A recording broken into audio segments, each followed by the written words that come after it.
All right. Well, welcome back to the Ichi podcast, where we are always consistent and we're always recording.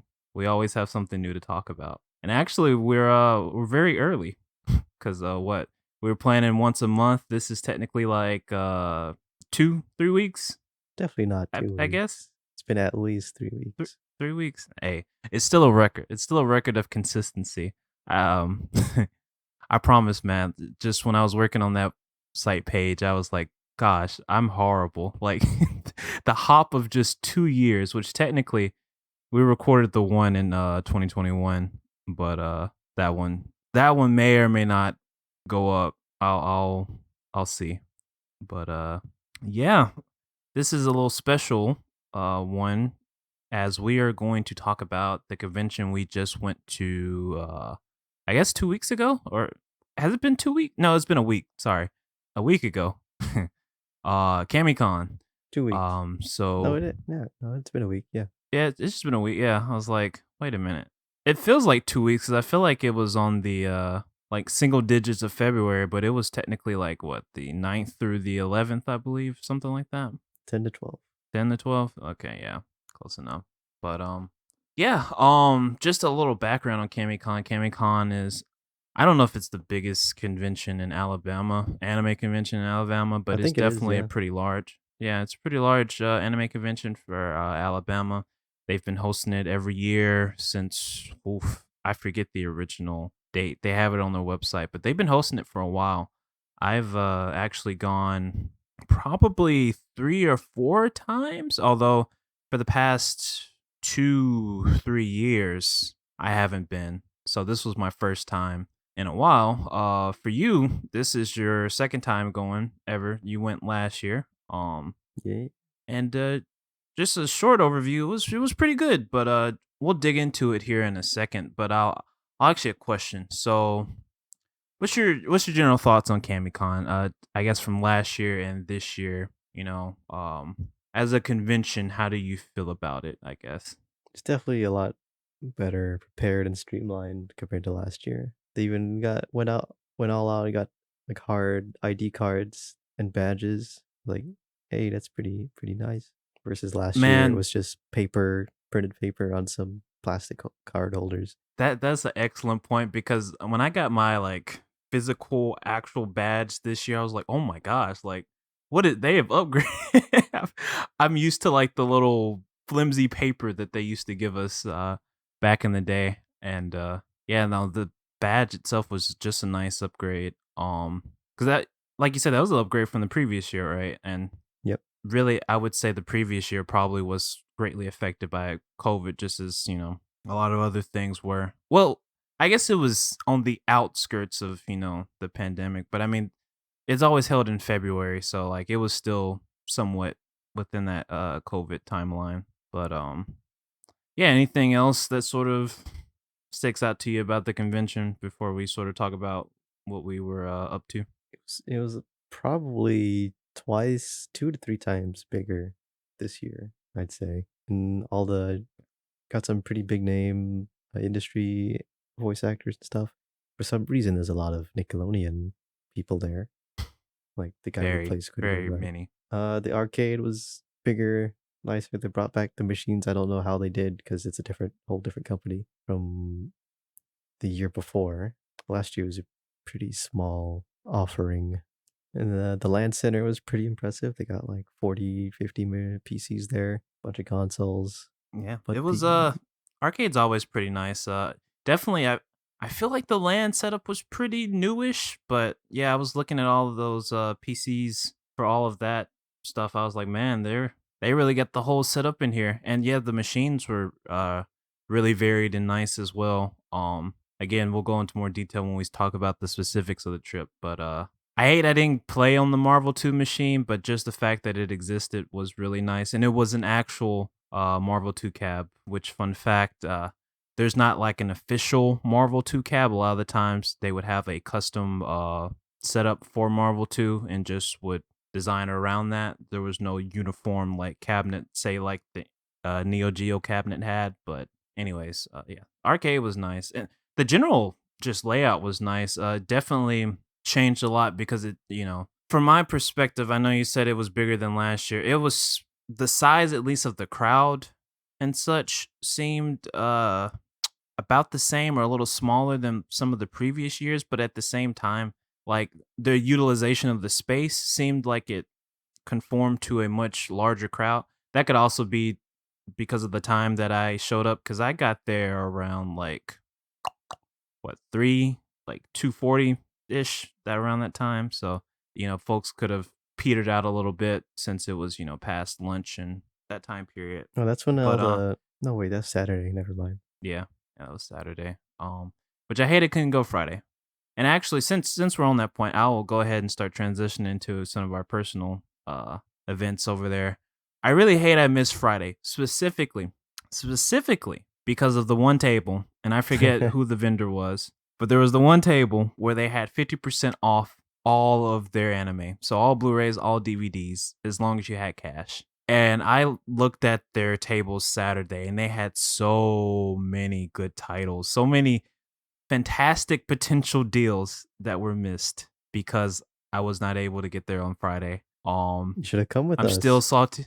I should have just wrote with y'all. That is my fault. That is my fault. But I am mourning that competitively priced Voltus V that I could have gotten for 50% off. I could have finished my collection of the trilogy. Gosh. Just I forget all of the shows because they had a variety. They had a lot of out of print stuff as well. Which was really nice to see a lot of titles. One of the fun things, especially since I've gotten more so into the anime collecting sort of hobby, is like just seeing all of these different shows that I know and just be like, oh yeah, this is that one show, and oh yeah, this is that show. And it's not just knowing the show, but it's also knowing sort of how things are priced in the market. And then also, are they fleecing you? Are they about to be fleeced?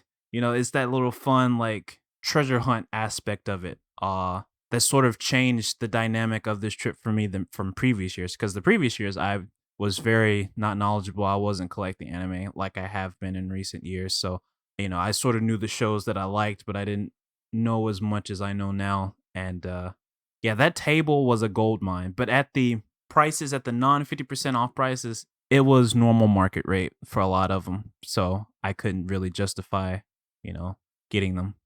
But yeah, I miss Friday for that. I also say I miss Friday just because I didn't get to eat with y'all. Uh I would have enjoyed going to that Korean barbecue. It sounded delicious. That was Saturday. But You just was that Saturday? Yeah, you just came late. Oh, yeah, that's right. Yeah, y'all did that around like 12. That's right. Still, I missed that too. Korean barbecue sounds delicious. We need to find a place near us at some point. But anyways, was there any particular event cuz I can go on and on. I got a few different stories, but was there anything about the trip that stuck out to you? You remember I think went a little too well. I missed the scuffness of last year. it? Like, even last year, we got some guys like backyard shack Airbnb, and it was like super scuffed. It was freezing cold, and the whole weekend it was like raining and freezing cold last year. Well, this year it was just Yeah, that Saturday that was cold. yeah. I mean, yeah, the scuffed moments are the moments that make trips like that the most fun sometimes. And it definitely was pretty. Now I will say my previous years they were pretty not scuffed at all. So this one was actually pretty scuffed for me, but not in the fun way, in the like, am I ever gonna get over there sort of way. But yeah, it was pretty straightforward. And hey, you even got home relatively on time. I mean, you it's you didn't have only if we didn't stay on that damn dance machine.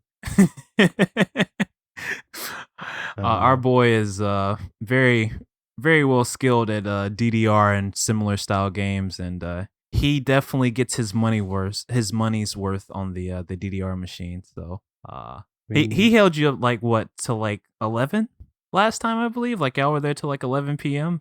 no, we stayed till they closed the arcade, and then we went back for Oh, Sunday. that's crazy. Oh my god. Both Wait, you went back home Sunday or did y'all go No, no, no. back We went back for to a the little bit? con Sunday. Oh my goodness. That's funny. I guess the only reason y'all didn't go this Sunday is he had to go to work. So Yeah. that's funny. Oh my I goodness. mean, Well, rest of the convention, I mean, there wasn't very many guests I wanted to see. Like there were virtually no internet personalities. Like last year it had Meriwether and Emirichu went to her first convention last year at Comic Con, got autographs and stuff. interesting. But yeah, this year didn't really interest me that much. The was it the merch, all the merch and art and stuff. There's way too many art prints from all the various artists. Not a lot of like I don't know novelty items like last year. Mm. Which is interesting because I'm curious what type of items they sort of had last year. Now to be honest, like I feel like they've always just had the plethora of just fan or not fan artists, but artists who bring in their fan art or professional pieces or official pieces or whatever to sell. That's always been there, but honestly, as far as the other stuff, it's always felt the same. The merch that they had available felt similar to what I experienced in past years. So I'm sort of curious what they had last year that sort of caught your eye. Oh, last year Con bought some pillows and stuff. Like small little foam pillows. You know what? That is true. They had like I didn't body see pillows one year. well, yeah, this I think there were some body pillow cases, but not like actual pillows that they were selling. I know because I bought one for Con last year. It is definitely a lot less like yeah, small objects or little gizmos. Like I know the Yeah, Pokeball guy was there. I think the same yeah, we saw 'em. the lady with the small knitted animals. She was there again this year. Mm. Bunch of wood carved stuff. We didn't even really check that out, which I kind of hate because I'm curious what that was. But I think that one Those were like was dice towers. yeah, it was like game stuff, game related They were stuff. there last year too, I think. But Mm. yeah, but we didn't see any increase while just having a lot more art prints. Like, I don't want your prints, man. Not even there wasn't even that many keychains or like enamel pins or stickers. Yeah, I'm curious where our boy got all the keychains because he said he He bought got it like all quite a from few. like So one or two vendors. Well, last year there were maybe. like 8 different vendors with pins and stuff. Mm, Very yeah, severe lack of VTuber stuff too. There's probably like one or two vendors selling like VTuber stuff. I assume there was a lot more of that last year, Oh, right? there was a lot last year. Yeah. I gotcha. Which, funnily enough, it's kind of crazy. I don't. Well, see, I don't have accurate historical data on the relevancy of VTubers, but definitely back when I had went, uh, I don't, I don't even think VTubers were a thing. So it's kind of interesting that they haven't, that they were there, 2021, but not, or 2022, I guess, but not this go around. So who knows? Maybe they'll come back the next year, or maybe they won't. Maybe they felt like they didn't get the return on investment to be there that they felt they should have last year, so that's why a lot of them didn't show up this time. I don't know. I don't really know the VTuber market that well, so but yeah, the honestly the biggest draw for me for the convention is always the merchandise or the booths. And personally for me, it was lukewarm. I feel in the middle. It was okay, but then some of the booths I really, really liked, and that sort of made up for sort of the middle of the groundness. We couldn't talk about Kamicon, and I can't talk about my find of freaking Zabungle Blu-ray. Oh my gosh, they had two copies of Zabungle, and that is a pricey out of print Blu-ray of a Sunrise classic. So I was super excited to get that. I'm excited to watch it. But like I had been looking for that for a little bit, and at the price that it was, like 3 times less than what it's going for on the open market. So Should have bought the I was other super one. excited. You know, this is how I rationalize it, man. I don't know if I told you this or my wife or somebody, but if somebody else could experience the joy of finding something like that, then I don't want to rob it from them just for the sole purpose of making bank. Um, because that was a hell of a find. That was such an awesome find. Then But you made a pretty sell good. it for like Oh, $10 higher than what you bought it for. then that's a lot of effort, man. That's a lot of effort to just sell it for $10. No, if I would actually like that, I would sell it at just that right price, so it's like low enough that it looks appetizing to the people who have seen it at the outrageous prices, but still high enough that I'm making a lot of money off of it. But no, I hope somebody else would be like me and be like, oh my gosh, it's a bungle at shoot. I think it was $50, which is an incredible price for that. Um, Also, you made a pretty good find. I think at the same booth actually. You saw Renee because I was looking for that collection one. That one's out of print, but it was at the regular market price for the out of print title, and honestly, it's not worth that price. So I will continue to wait on that one. There was some pretty good finds at that one. I wish I spent a little bit more time browsing the booths. I didn't realize that they closed at 7, and I don't remember them closing that early. And that was pretty At early, previous events. especially for Yeah, Saturday. yeah, that confused me. I was like, 7 o'clock, really? But it is what it is. It probably saved my wallet and my body from being beat. So, um, I guess I need to explain what that means. Being beaten for spending too much money. But anyways, No, yeah, that you're was that into was that pretty though. strange. I another podcast, another podcast. We'll delve into that. Not here. Yeah, it was. That was a pretty good booth. There was the otaku market, which I had a really great conversation with the owner of that one. He actually is an acquaintance of the owner of Media Blasters, whose name is escaping me right now. I should know. I'll just put it in the video in text form. Um, but he gave me a pretty good backstory of how they met and their connections and stuff, and it also directly correlated to another bit of our experience, which was the hentai room, which I will circle back around to a bit later.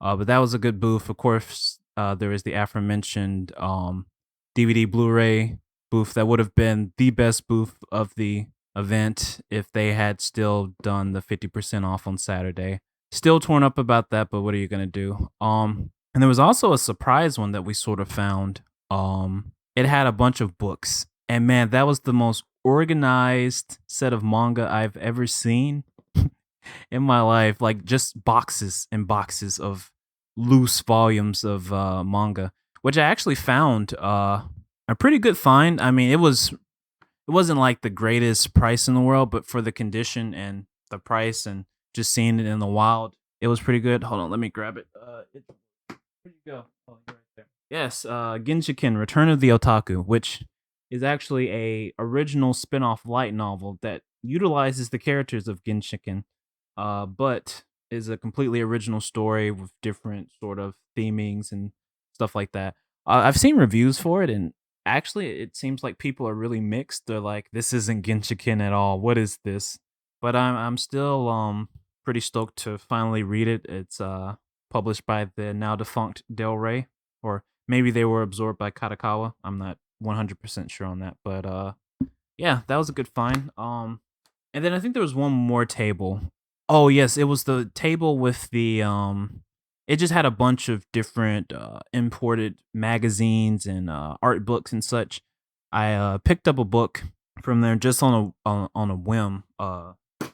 All these I should have just put these in front of me. Anyways, it's called Pieces Gem O2 Neural Hard, and it looks like just an original sort of short story made by the author. And I made a huge error when we were at the convention, which you don't really know the artist, so you wouldn't have corrected me. But I said originally this was by like Kenichi Sonata, and it is definitely 100% not by Kenichi Sonata. I saw the art style and I guess I equated it to him, but no, the art style is actually I forget the first name, but it's Shiro. Shiro, I think that's how you say it. Hirow.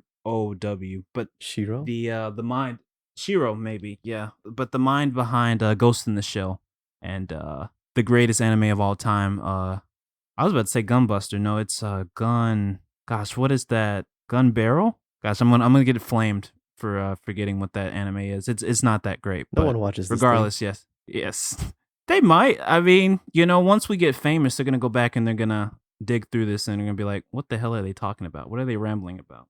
But yes, Shiro, this is his, I guess, just little short story, and it also seems to have a bunch of like Arthur information, talking points. The art is beautiful. It's really nicely detailed. At some point I'll really sit down and like dig through it, but it's pretty nice. I sort of hate that I didn't leave with the DNA squared poster from that same booth, but I have nowhere to put it, so it was probably for the best that I didn't grab it. But that was a really nice DNA squared poster. They also had another anime over there, and I forget what that was. That I was curious about grabbing something from. But yeah, overall the few booths that had like good just old anime stuff that I could dig my teeth into, I was pretty satisfied with. There was a random booth when I made my second go around that had like two brand new copies of volumes 1 and 2 of Ghost Slayer's Ayashi that I picked up for $5 a pop, which was a fantastic deal on those. So I was happy with that. That was something that I had been eyeballing for a while, and it's not a very expensive show in the open market, but that's still a fantastic price for those. What else did I pick up besides the bungle? I'm trying to remember. I'm not. That might have been it actually, which seems like not that much in retrospect. I felt like I had at least gotten one more thing besides the book. That we'll talk about in a little bit. But yeah. Overall, I was just for Zabungle alone, I was satisfied with this trip. But yeah, I do think in the future they may want to I don't know, expand on sort of different things. I feel like when you have all of those sort of art prints, just just a bunch of art prints in the same plushes and all of that, like it's just sort of congested rather than, fun to actually browse. Like it's literally the same thing. You go to like one table and you get Gunpla, then you go to the next one and then you get plushies, and then you go to the next one, and then it's like 5 rows of like art prints, and then you just complete the cycle until there's maybe like something unique, like the chopstick booth or the game wooden carved game booth, or I don't know, some of those random things. But overall, I was satisfied. I'm glad you But found something in that only 7 hours you were there. yeah, I mean, you got to see firsthand my I guess my treasure hunting tenacity, just digging and digging, especially that book booth. Man, that one was intense. There's just so much in there. So much in there. But they said they were having a sister event, and Huntsville. was it in Huntsville? Um I'm curious what that one looks like. I'm kind of curious. I mean, we'll see. We'll see what the future holds. But yeah, I'm surprised I found what I found. I still think there was some hidden stuff there that I could have gotten some insane deals on, but we'll save it for another convention. Um, I guess before I get off the merch, we have to talk about the hentai room. We have to talk about the hentai room. So Underwhelming. originally, originally my condition for coming this year was we go to the Faku booth. The Faku booth has been a reoccurring booth at this convention every year. So it was there every year I went. It was even there last year when Navin went. It was not here this year. Um and it was very disappointing. However, the Otaku Market, who partnered with Media Blasters to provide some of the adult content available at the convention. They had a specialized little room that you had to wait in the line, and obviously it was concealed because there's tons of children at the event. But you would go in, and it had DVD releases, it had actual PC games, it had doujinshi, it had some of the Faku books, published books as well. Tell me, Navin, now that I have you on air, why did you renege? Because I got it's you, not a Faku booth. but the books were there. You didn't buy a book. There weren't even really good books. Yes, but it's just the principle. It's just the principle. You leave with a book. It's the experience. I mean, I don't even know any of those artists that were there. See, most of the artists I know don't usually publish books or like volumes of stuff.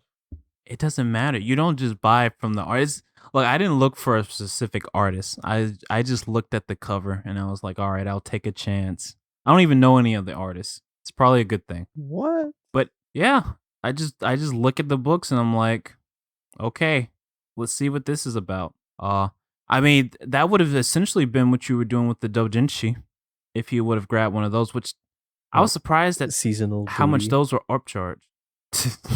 Yeah.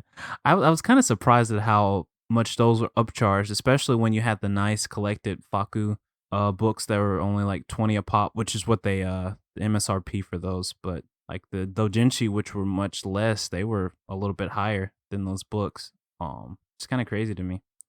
Um, but anyways, the next time we go to a convention with an adult section, specifically hentai, because that could get way more specific. You gotta buy something. Again, I even if you mean, can't take it with you, you gotta grab something. good thing you specified hentai, because there was the booth like on the left column that had like all kinds of like straps and stuff and whips. Like, gee.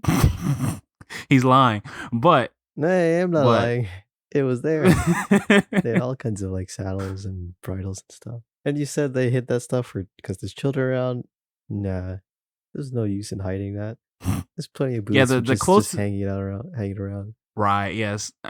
He's not lying. I mean, there were the tails and the ears booth. No, So not yeah, the there was tails a and the bunch of ears, that. the leather. Look, man, I don't know what convention you went to, but I didn't see no leather. You saw it. You saw it. I, I didn't see it. The leather whip saddles gag, spiky Oh my things. goodness. Yeah, I think you left secretly when we were just doing whatever, and you went to Miranda's. Gosh, I forget what that chain is called. It's Miranda's something. I forget, but either way, yeah. Yeah. The convention was pretty good though. The arcade was good. Again, you had an opportunity to step up for Pokken, and you didn't step up to the plate to play some Pokken. I was upset, but it's okay. I understand. No experience with the Pokken. You did step up to the Neo Geo cap though, and I will concede that you won Bobble Bobble, but that game was rigged from the beginning. Concede that I Uh, won. Bruh, I destroyed you. and that there was hey, there was no destruction. There was no destruction. It 5 to was 2. sim. You know, we'll continue this at another point. Maybe we will seek emulation and just run that back. It's actually kind of funny how random the Bobble Bobble happened. I was just trying to figure out how to change the game from King of Fighters. So I didn't blow you up in that, but somehow landed on Bobble Bobble. But it was pretty fun. I think that was actually my first time ever playing Bobble Bobble, strangely enough. And I played I mean, I primarily play retro games, so that's it's pretty That interesting. game is kind But of bullshit though. not kinda, You can't just garbage. you But can't snipe between two orbs. It just gets stuck there. Like goddamn. well, I think you can. We just weren't skilled. We weren't skilled enough yet. I'm We pretty just skilled got on at the those stick. kind of games. It just doesn't Yes, work. you. Yeah, it's skill, man. It's skill. Like you can't fit What? between the gap of two orbs into like a space that's behind it. Because technically, it is smaller than the gap is smaller than the orb. But modern games, they let you like slip through it. Well, see, that's modern gaming sensibility. Modern gaming makes it easier for you, and it's more comfort food. Older games have that tougher mentality. Either you figure it out or you don't. Like you can't use the gap. You just got to find a way to break the rest of the baubles around the area that you're trying to hit so that you can actually get to what you're trying to get to. I mean, Still one though. but yes, we'll run that back. We'll run that back. um yeah, I hate I didn't get to play on the Marvel 2 cabinet, but I said that earlier, but I was glad it was there. They had Initial D, which was surprisingly always full of a line. Very curious to me because actually they had a crazy taxi cab to the left of it. And that one, of course, had somebody own it, but like there was no line for it. But like people were lined up for Initial D. And that was pretty cool to see, honestly. Should have used it. They had I just should have used it oh, go Friday. ahead. There was like no line Friday. I was like, I could do Why this all day. why didn't you step up? I didn't think there'd be a line tomorrow. This man. Well, yeah, that was crazy just to see the line for Initial D. What else was there? I hate I didn't play Puyo Puyo, but I mean, it is what it is. I actually prefer Puyo Puyo Tetris.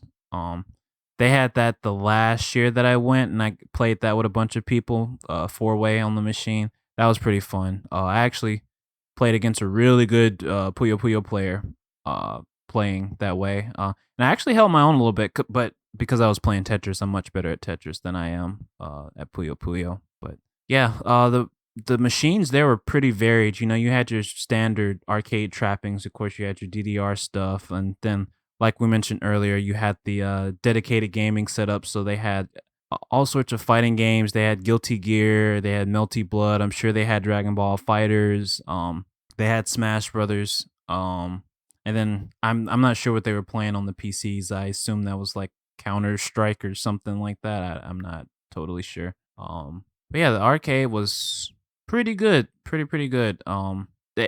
Honestly, I mean, I think it was the perfect blend of genres and machines. I mean, I don't see anything else that could have been added besides like maybe a Gundam versus arcade setup, just so people can get blessed in that game.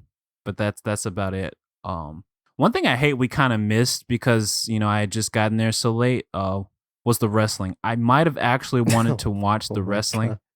because that was so random. I had not paid attention to the schedule, and you just taking me to go to the merch, and then they had wrestling. I was like, "Oh my god, what is going on?" Like, girl on all fours, they're talking to the referee. There's a real crowd watching it. That I will say this, and obviously you pay like $65 to get in, so of course you get your money's worth, but it's really cool to just see the variety of different, I guess nerd culture things, otaku culture things, that were available to all the people, and the people just actively participating, because like some of the things you might feel like would be a little cringe, or people wouldn't participate, but no, like you have dodgeball tournaments, you have uh rapping, I guess I forget what her name was, but she was up there rapping something, and the crowd was actively engaged. Again, you had the wrestling, you have the booths, you have the different competitions and stuff like that. It was so, for as much as there may not be anything for us there, like it's definitely a fantastic event. For people who can make it out to it, and there's a ton of different stuff going on. If I do go again, maybe I'll try to participate in some of the other things that are not just buying merchandise, because that's pretty much all I really did There's a for ramen any of eating the years I went. contest. Was there really a ramen eating contest? Yep. Wow, that's crazy. That sounds like a bellyache, but also fun at the same time. Wait. Was it like eat as much ramen as you can, or is it like tasting? No, eat as much as you can, I think. Pretty sure. Gotcha. They had a bunch Yeah. of cup Yeah. ramen just lined up on tables. Yeah, that's fun. That's fun stuff. So definitely pretty fun. I'll add a quick story here before I guess we say final thoughts. But with CamiCon, like it was my first convention all those years ago. Went with a really great friend of mine, and I remember the first time I went, and it was like just magical. I was like, oh my gosh, what is all of this? Like, there's an arcade, and there's this merchandise, and like, you know, I had never really been to like a big celebration of nerd culture before. Never been to a convention, and I was just I loved it. And of course I went subsequent years, and the thing with it was subsequent years, the magic starts to wear off. You sort of you become more knowledgeable, or you become more adjusted to what you're actually seeing and stuff, and so it's not just so shocking, and so you're not so willing to spend money because it's like I've seen this before. And well, this year, not having gone for like 3 or 4 years, definitely didn't have like that magical moment again. I think that's gone permanently, but it was definitely nice to go back. It was definitely nice to, I guess, be able to go back and feel comfortable going back, and to just spend a little time in the stuff, do in person, like hunting for merchandise and playing in the arcade. The one thing that I hated that I didn't really get outside of our few matches on the Neo Geo machine was just actually just playing random people in the arcade. That was like, I believe the first year I went, Street Fighter 5 was brand new ish. No, it was like brand new ish. and I remember just ranking up like a win streak on people, fleecing people with Zangief, and it was just an awesome time, and just having that real arcade experience that you don't necessarily get, obviously playing online at home, or like not having an active gaming scene around you. And this was still back in the time when I was running our fighting game club, but it was just a different fun experience, and it was just really cool. And if you ever ask our guy about that particular convention, he'll let you know that I effed him up too. Nobody was safe. Everybody got the business. But all that to say, it was great to see it again. I think you know, going into the future, it may be time to look at a different convention, see, what new convention and what new place I can go to, just to experience it. And that doesn't mean I never go back to CamiCon. That just means, what are other conventions like? It would be cool to see, but, got to get into that point of traveling, got to get into that mindset. Because, with bigger cities and bigger conventions, like just the chaos that is like actually parking and getting to CamiCon, and like the congestion that was in this convention, those other ones you're like just neck to neck with people. But at the same time, like the industry, veterans, and like the booths and the merchandise that you'll get at those types of things are gonna way overshadow anything that you might get at CamiCon. So yeah, I think that's sort of my in quote on the CamiCon experience. I think too, just to ask, is there any sort of wish list that you would have for them, like going into the next year, something that you would maybe like want them to, bring back, whether it's the event themselves or, the vendors or whatnot? Uh, Not really. Just better technology support they have for their panels and stuff. Cause Yeah, that stuff's just kind of sad looking. It is whole it is room very jank full of looking. like 400, 500 people, and it's just like one tiny projector in the corner for Yeah. everyone to look at. Like you couldn't Which at part of least that like is put it up on the stage or something? part of that too is on the convention center to not have better technology. I mean, you're this whole ass convention center. I imagine they just rent what's available in the center. But at the same time too, if you're gonna put these events on, come prepared with technology to support your thing. Like that cosplay contest could have been much, much better. Or at the very least more visible. Since we sat all the way in the back, could barely Those see cosplays kind of suck anything. though. Look, I avoided that because I knew you were gonna start. Don't talk about those people, okay? Look, they're having fun. You saw those Yes, they're not. things, man. Look, yes, it's not the greatest cosplay, but they're having fun. They're enjoying Yeah, themselves. there's no That's problem with that's them what having fun. matters. That's fine. But man, it's so jank sometimes. Well, that's why we, Stuck. we would go to the bigger ones, man. Because at the bigger ones, you're gonna have like the people standing out being photographed to death. So Yeah, the real cosplay. Um, yeah. I think if I do have a wish list, right, and this would specifically be to the vendors because I really don't care as much about all the other stuff. I think they're doing a great job of adding unique and diverse content to the convention. Vendors, bring unique and cool stuff that I can't necessarily just find on the internet or on your, marketplace or whatever. Like that one year where the guy just brought a bunch of new type magazines, like old, just straight from Japan, new type magazines in pristine condition. That's the type of stuff I want to find.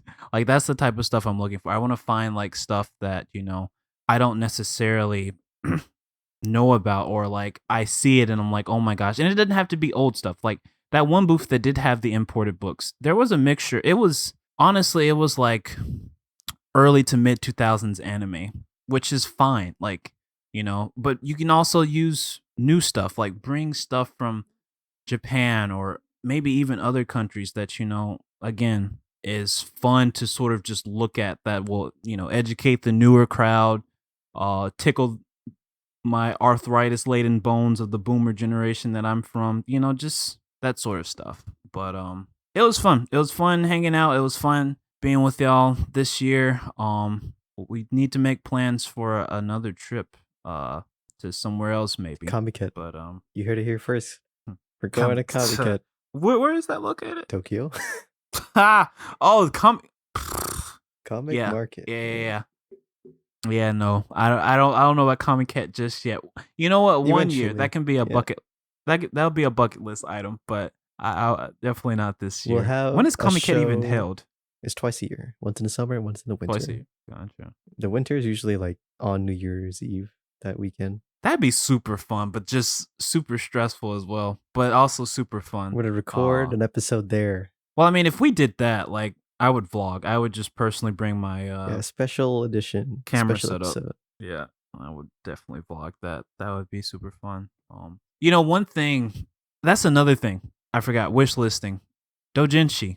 I really, really want to dig my teeth into Dojinshi, and of course, since you brought up Comic Cat, that's like one of the biggest places for Dojinshi. But like, I think some of these events could, and maybe some of the bigger events in the United States do have a lot of Dojinshi. I don't know, but seeing as how the hentai room was the only place I saw Dojinshi, like let's get some more of that. There was actually quite a bit of that in the first year I went. So there was actually a lot of cool stuff in those first few years I went. And I guess, with the change in, anime trends and such, like obviously some of that stuff may not sell as well, but there's definitely still a crowd for it. And it's definitely interesting to see. But yeah, I think that wraps up the CamiCon portion, or even the podcast, if we want to just end it there. What are your thoughts? Hmm.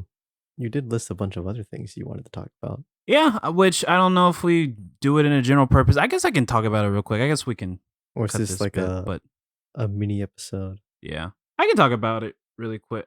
I don't know. I feel like if I talk about it now, the CamiCon portion sort of overshadows the this bit. So maybe I'll save it for next time. Maybe I'll save it.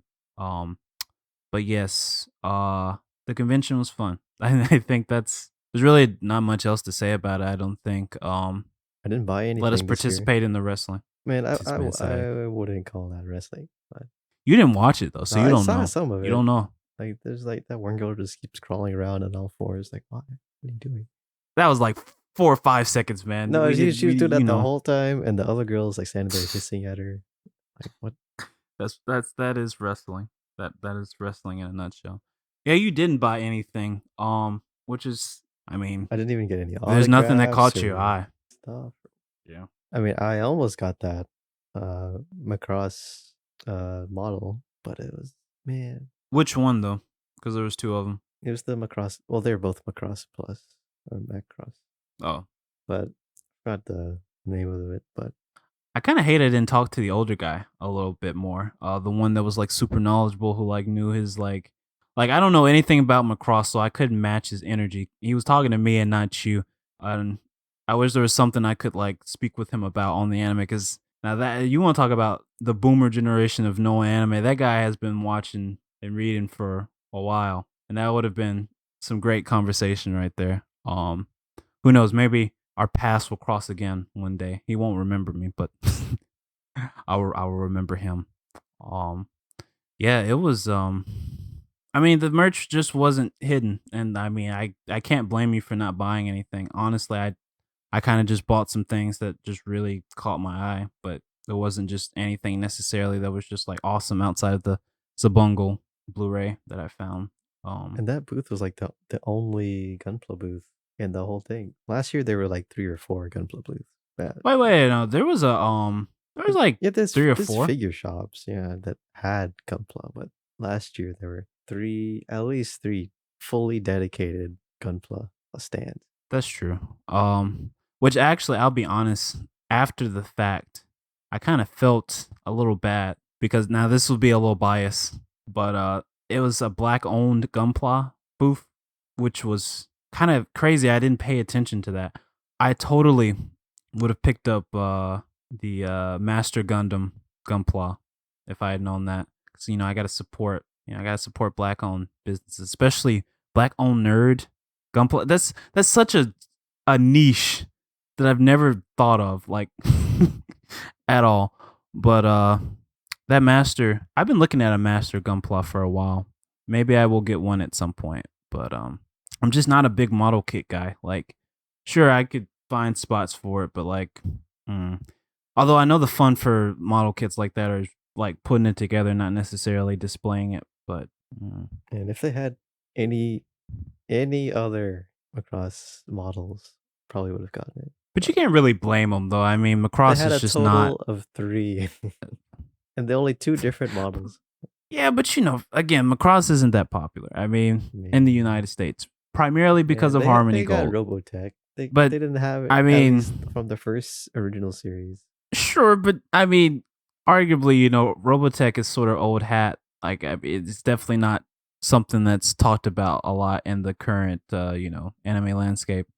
Which, I mean, I understand because as somebody who reads and watch a lot of old stuff, like people don't necessarily know half of the stuff that I'm talking about, and I don't know half of the stuff that they're talking about. So, I mean, Robotech is kind of weird how it stays slightly so relevant, even though it's not really broadcasting anywhere. I'm sure it's streaming on something, but like it's just relevant enough that it hasn't left the public mind, but still sort of niche enough that it's no Gundam, right?